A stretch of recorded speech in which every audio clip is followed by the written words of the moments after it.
Hi, welcome back. Doug Wheeler here from Doug Wheeler Coaching LLC. Appreciate you spending a few minutes with me today. I wanted to share a recent insight that I had that really informed me in a new way about how to help an individual with a block within himself about some of his earlier memories, his earlier life that he's been trying to access. It is true that the past always lives at some level in the present. That can be a beneficial thing and that can be a detrimental thing. In this case, it was detrimental because there were some things that we've been working on in regards to the way he relates to others, and specifically the way he relates in his intimate relationship, his partnered relationship, and also with his kids. This is an individual, a male, mid 40s, living in the Midwest. I've worked with him on and off for a few years. He recently came back after taking some time off. The prior work that we had done was enough for that period of time, but he came back with some recent concerns about the way he relates to others. And I noticed, and we knew this together, that in our earlier work, it was very hard to access early memories for him. Very truncated information that he was able to find in his own memory bank, if you will. And he pressed hard. There's this notion of repressed memory. And so he had that on his mind, and we did different exercises to try to unlock something. And actually, nothing worked in regards to be able to get new information. But he knew some of his style of relating was definitely grounded in the past. He knew that conceptually, but he'd never really known it, if you will. So, in a session a few weeks ago, and by the way, it's very typical in a good therapeutic practice, of course, to ask, what are you feeling? Uh, why do you think you're feeling that? And even how do you feel that? How does that live within you, i.e., live within your body?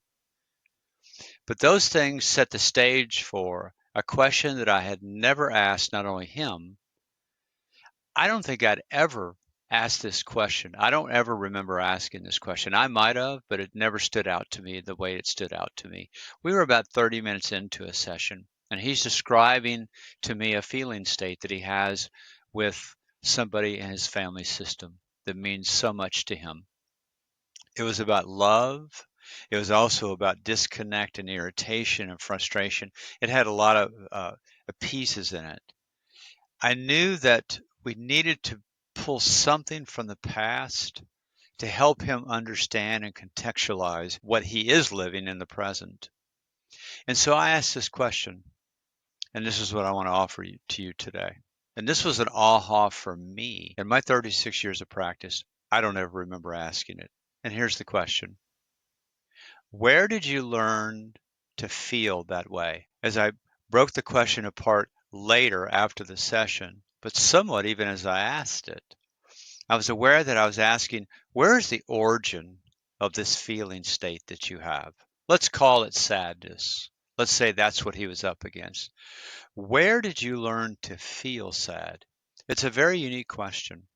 Where is getting at the origin, the location. Learn means that you weren't born in this feeling state. You clearly had the capacity for it within yourself, and you have multiple capacities and resources within you to have uh, a lot of different feeling states. If you've ever seen that feeling chart with the faces that describe different feelings, that could be very helpful. Everything from sad to joy to happiness to enthusiasm, all these different feeling states. Where did you learn to feel that? I will tell you the response was a bit miraculous. No more truncated kind of short stories of, well, I learned it here. And often he would not even be connected to that. It was just totally cerebral. He said, I learned that with, it was one of his parents. And he began to tell one and multiple stories of repeated environmental occasions where he felt something in relationship to this parent. They responded back, and he learned and cultivated that feeling state within himself. And this one was sadness. So we really looked at sadness in kind of an isolated vacuum way, but we had never looked at it as you learn this in some engagement with you know who, that parent. And this was not a bad parent, but this parent had a prevailing emotional state of sadness. And my client learned to feel sadness in that relationship. He lives with a chronic sadness. And so this has opened up something that originated with the parent, originated years ago. He labeled it as somewhere between 8 and 12 is when it was profound for him. And then he believes that he worked to repress that feeling state of sadness because it didn't bode well for him and surely didn't go over very well in some of his current relationships. So I'll leave you with that. And I would even ask you to ponder if you're struggling with a certain feeling state or just a feeling, let's say, where did I learn to feel that? And the learning is an education that would happen more than once. It was something that was cultivated in the environment. I appreciate you listening. If you want to reach out to me, be happy to have a consult with you to see if I would be a good fit. You can reach me at info@dougasguide.com.